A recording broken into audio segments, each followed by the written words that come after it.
Regresamos con Luis Felipe Arizmendi, presidente de GPI Valores, para hablar sobre la bolsa de valores y la economía en general. Luis Felipe, ¿qué tan cierto es que la bolsa puede funcionar como un predictor del Producto Bruto Interno de un país, del PBI de un país? Es bastante cierto, aunque no es preciso. Es decir, te da una indicación, pero no te apunta exactamente al número. En los indicadores económicos hay aquellos que se denominan indicadores económicos adelantados, indicadores concurrentes e indicadores atrasados. En inglés le llaman leading indicators. Entonces sí, normalmente en el ciclo económico largo, las subidas en bolsa, ¿no es cierto?, anticipan una recuperación de la economía.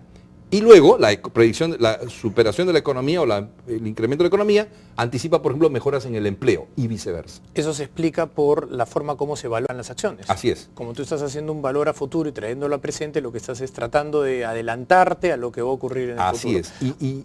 Y es parte de lo que en realidad tiene que hacer siempre un inversionista. Un inversionista tiene que mirar hacia adelante y tomar decisiones hoy, ¿no es cierto?, para evitar que lo que pueda ocurrir en el futuro lo beneficie en un sentido o no lo perjudique en el otro. Correcto. Ahora, tomando eso en consideración, tomando presente, ¿cuál sería el estado de la economía peruana para el 2013 de acuerdo a cómo está la situación de la bolsa el día de hoy?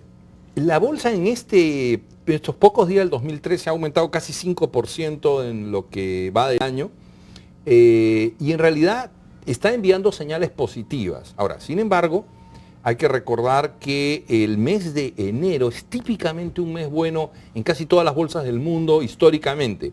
No siempre, pero hay algo que se llama, en inglés le dicen el January Effect, el efecto enero, y por distintas razones, que es una literatura extensa que habría que leer, normalmente los meses de enero tienden a ser meses buenos en bolsa. Yo alguna vez leí que era porque las personas en diciembre vendían muchas de sus posiciones para irse al año nuevo con una nueva... Sí, algo, es cierto. Algo tan sencillo y básico podría estar detrás de eso. Sí, hay ese efecto. Hay un efecto también de, digamos, lo que llaman window dressing también, digamos, al final del año muchos fondos grandes, muy grandes, eliminan las posiciones donde han tenido pérdidas, las venden. Entonces, claro, al final sale el conjunto, digamos, del valor de los activos bajo administración, pero las posiciones donde tienen pérdidas no. Entonces hay una serie de factores, pero también es cierto que hay un tema vinculado a las expectativas del año y a la anticipación. Y como de alguna manera el tiempo, aun cuando el tiempo es continuo, el ser humano corta por días, por meses, por años, le es más fácil organizarse de esa manera. Y además es un mensaje tipo comercial también a veces, tanto los bancos de inversión como los fondos mutuos, etcétera, tratan de tener un buen inicio del año, porque el buen inicio del año es una profecía autocumplida muchas veces, ¿no? La gente dice, oye, ¿cómo va? Quiero invertir, he tomado decisiones de hacer tal y cual cosa. Entonces ven que el año empieza bien y se suben al carro y eso a su vez amplifica el efecto, ¿no? Por eso que uno ve a veces en el primer trimestre como una especie de una subida súbita, muy fuerte, y después a veces una moderación de eso. Y por eso lo mejor es siempre hacer un estudio, digamos, concienzudo, fundamental. Ahora, así es. La crisis del 2007 y que se agravó en el 2008 con la quiebra de Lehman, de alguna manera golpeó muy fuerte la profesión de los economistas, porque los economistas fueron identificados como personas que supuestamente debían de advertir y no previeron la crisis. Sin embargo, en la bolsa no están los economistas, en la bolsa están personas que invierten, más allá de que sean economistas, abogados, constructores, panaderos, lo que sea. Entonces, un economista puede advertir, pero igual puede invertir, porque si bien incluso puede prever que va a ocurrir en un momento, hay días en los cuales él puede seguir tratando de especular un poco con sus capitales. ¿Cuál fue tu postura antes de la crisis respecto a la crisis? Ya. Yo nunca pensé que iba a ser tan grave y tan mala. Y la razón por la cual nosotros fuimos bastante defensivos en GPI, pero no previmos que iba a ser de la magnitud que fue. Y la razón fundamental es que creo que se suma a la gravedad de la crisis los errores del ser humano. Yo creo que fue un grave error de la del gobierno de los Estados Unidos y en realidad de la Secretaría del Tesoro no auspiciar el rescate de Lehman Brothers. Lehman Brothers necesitaba, para poder ser rescatado, aproximadamente 16.000 millones de dólares. Al día siguiente de la caída de Lehman Brothers... costó trillones. Exacto, la crisis costó 1 trillón.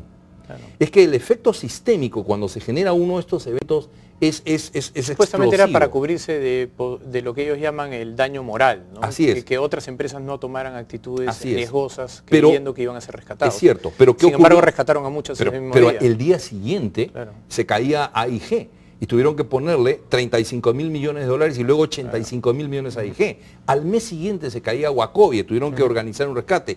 Pocos días después se caía Citi.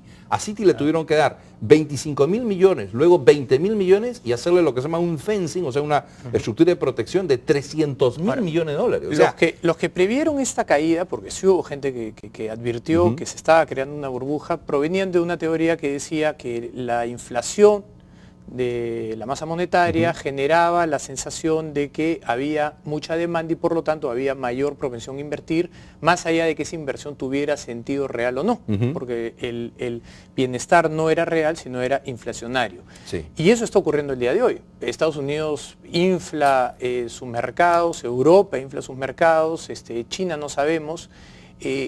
¿Cuáles son las posibilidades de que esto reviente de nuevo en el corto plazo, pero ya no por el lado bancario, sino por el lado de la moneda? sí, mira, lo que señalas es bien interesante. ¿Qué sucede? En el año, lo que hubo es una combinación de dos cosas. Una burbuja del lado hipotecario, inmobiliario, sumado a ese efecto de una tasa de interés exageradamente barata que luego fue subida muy rápidamente y provocó una caída del sector inmobiliario. Ahora, yo creo que el gran problema que tiene hoy día los grandes países o los países más desarrollados es el problema de la deuda pública. Claro. La deuda pública sí puede crear, no lo está haciendo hoy día, pero sí puede crear a futuro una situación o de lo que se llama crowding out, o sea, cuando las tasas de interés empiecen a subir, ahogar el sector privado o eventualmente incluso hasta un default, un no pago parcial o digamos o forzado de obligaciones de algunos estados. Muy bien. Luis Felipe, te agradezco muchísimo la visita, ha sido muy interesante, de hecho nos hemos quedado con preguntas, así que espero tenerte pronto en el programa. Encantado. Bien, bien. Vamos a una pausa, regresamos.